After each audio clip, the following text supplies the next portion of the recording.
ဒီနေ့အတိတ်ဆွေးနွေးကြည့်ကြမယ့်အကြောင်းအရာကတော့လေထိုင်းအစိုးရရဲ့အစီအစဉ်တစ်ခုပေါ့ဒါထိုင်းမှာအလုပ်လုပ်နေတဲ့မြန်မာအလုပ်သမားတွေအများကြီးပဲ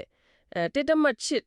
တက်လောက်ရှိလေသူတို့ရဲ့အလုပ်လုပ်ခွင့်နဲ့နေထိုင်ခွင့်တက်တန်တိုးပေးဖို့အဆိုတူးချက်ပါဒီအချက်လက်တွေကတော့ထိုင်းအစိုးရထုတ်ပြန်ချက်ဒီအထူးသဖြင့်အလုပ်သမားဝန်ကြီးဌာနရဲ့မှတ်တမ်းတွေကနေယူထားတာပါဆိုတော့ဘာလို့ဒီလိုလုပ်ဖို့လိုလာတာလဲလုပ်မန်းစဉ်ကတော့ဘယ်လိုရှိမလဲနောက်ပြီးထိုင်းအလုပ်ရှင်တွေမြန်မာအလုပ်သမားတွေပေါ်ဘယ်လိုတက်ရောက်မှုရှိနိုင်မလဲဆိုတာဒီပေါ့အဲ့ဒါလေးတွေဆွေးနွေးကြည့်ကြရအောင်ဟုတ်ကဲ့ဒီကိစ္စမှာလေအဓိကသတိထားရမှာကဒါကအလုတ်သမားအသက်တွေထက်ခေါ်တာမဟုတ်ဘူးဗျမြန်မာပြည်ဘက်ကနေကိုရဲ့အချက်လက်အတီးပြူပေးတာတွေအဲ့ဒီ process ကကြန့်ကြာနေတော့လက်ရှိမှတ်ပုံတင်ပြီးသားအလုတ်သမားတွေတရားဝင်ဆက်နေလို့ဆက်လုပ်လို့ရအောင်ဖြည့်ရှင်းပေးတဲ့သဘောမျိုးပါဟုတ်ကဲ့လူဦးရေတက်တမချစ်တန်းဆိုတော့တော်တော်များတာပဲနော်ဟုတ်တယ်ဗျာအရေးအတွက်ကတကယ်မနေဘူးလေဒါကဘာလို့ပြလဲဆိုတော့ထိုင်းစီးပွားရေးအထူးသဖြင့်ကုန်ထုတ်လုပ်မှုဆောက်လုပ်မှုဝန်ဆောင်မှုအဲ့ဒီခန္ဓာတွေကဒီလုံသားအင်အားကိုဘလန့်မီခွန်နေရလဲဆိုတာရှင်းနေတာပဲဆိုတော့ဒီလောက်များတဲ့အုပ်စုကြီးကိုတရားဝင်အခြေအနေမှာစက်ထင်ထားဖို့ကသူတို့အတွက်အရေးကြီးနေတာပေါ့ဒါဆိုအစည်းအဝေးအသေးစိတ်ကတော့ဘလို့လဲရှင်အထူးအချက်၃ချက်လောက်တွေ့ရတယ်ပထမတစ်ခုကမြန်မာဘက်ကအတီးပြချက်စောင့်နေတဲ့အလုပ်သမားတွေပေါ့နော်သူတို့ကိုယာယီနေထိုင်ခွင့်နဲ့အလုပ်လုပ်ခွင့်6လအရင်တက်တန်းတိုးပေးမယ်အဲ့ဒီ6လအတွင်းမှာကျန်တဲ့လုပ်ငန်းစဉ်တွေအကူပြီးသွားရင်နောက်ဆုံးမှာနှစ်တက်တန်းရှိတဲ့ work permit ပေါ့နော်အဲ့ဒါရမယ်ဆိုပြီးပြောထားတယ်ဟုတ်ကဲ့နှစ်အတွက်ပေါ့ဒုတိယအချက်ကအလုပ်ရှင်တွေသူတို့ကရှောက်လာကို online ကနေပဲတင်ရမယ်ဆိုတာမျိုးonline စနစ်သုံးမယ်ပေါ့ပြီးတော့တတိယအချက်ကလေအလုပ်သမားတိုင်းကျန်းမာရေးစီရမယ်ပြီးတော့အလုပ်လုပ်နေသူတွေကျန်းမာရေးအောက်မခံရှိရမယ်တဲ့စိတ်ဝင်စားဖို့ကောင်းတာကသူတို့မှလူမှုဖူလုံရဲ့အကျုံးဝင်ဝင်ဒီကျန်းမာရေးအောက်မခံကတော့မဖြစ်မနေလိုတယ်လို့ဆိုထားတာပဲဟုတ်တယ်အဲ့ဒီအချက်ကအရေးကြီးတယ်ဗျာဒါကပို့ချေပြတဲ့စီမံခန့်ခွဲမှုကိစ္စတွေနဲ့ဆက်ဆက်နေတာဘယ်လိုပြောမလဲပိုကြီးတဲ့ပုံစံနဲ့ကြည့်ပေါ့နော်ဒီလောက်များတဲ့ရွှေပြောင်းလုပ်သားတွေကိုစနစ်တကျ manage လုပ်ချင်တာနော်ပြည်သူကျန်းမာရေးဘက်ကကြည့်ရလေယောဂါတွေပါထိန်းချုပ်ဖို့တေးကြချင်တာပြီးတော့အရေးကြီးတာကအလုတ်သမားတွေတရားမှုဝင်အခြေအနေကိုမရောက်တော့အောင်ကာကွယ်တာပေါ့အဲ့လိုဖြစ်သွားရင်အလုတ်သမားအတရောနိုင်ငံတော်ရောမကောင်းဘူးလေလုံခြုံရေးတို့လူမှုရေးပြဿနာတို့ဖြစ်လာနိုင်တယ်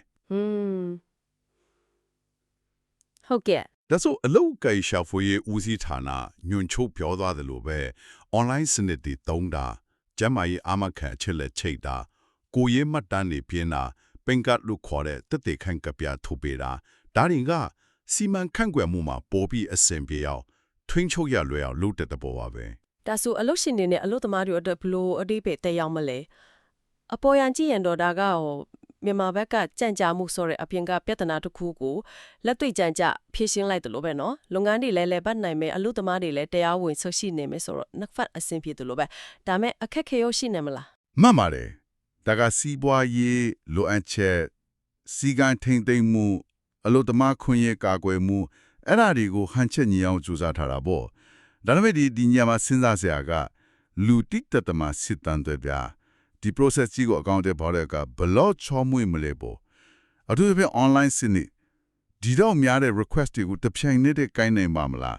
ကြားမှာရေးစစ်ပေါ်ရောစီးရုံတွေမှာလုံလောက်တဲ့ capacity ရှိပါမလားဟုတ်ကဲ့အလုပ်ရှင်တွေအလုပ်သမားတွေဘက်ကရောလုပ်ငန်းစဉ်တွေအရန်ရှုံနေပေါ့လားအဲ့ဒါတွေကစိန်ခေါ်မှုဖြစ်လာနိုင်တယ်ဗျာလုပ်ငန်းစဉ်ကအရန်ရှုပ်ထွေးနေမလားဆိုတာမျိုးပေါ့အချင်းချုပ်ရရင်တော့ဟိုင်းဆိုရကမြန်မာဘက်ကအတီးပြုတ်ချက်ကြားနေပြဿနာကိုဖြေရှင်းဖို့လက်ရှိမှတ်ပုံတင်ထားတဲ့မြန်မာအလုပ်သမားတသိန်းတစ်စစ်တန်းကိုယာယီ6လတက်တန်းတိုးပေးဖို့အဆိုပြုထားတယ်။ online ငွေနဲ့ရှောက်ရမယ်။ကျမရေးစစ်ဆေးမှုနဲ့အမခံကမဖြစ်မနေလိုမယ်။အဲ့ဒါတွေအားလုံးပြီးမှနှစ်တက်တန်းရှိတဲ့အလုပ်လုပ်ခွင့်လက်မှတ်ရောက်ဖို့ရည်ရွယ်ထားတာပေါ့။ဒါကဒီလုပ်သားတွေပေါ့မိခိုနေရတဲ့ထိုင်းလုပ်ငန်းတွေရောအလုပ်သမားတွေကိုယ်တိုင်အတွက်ရောတော်တော်လေးတက်ရောက်မှုရှိမှထိချပါတယ်။ဟုတ်ကဲ့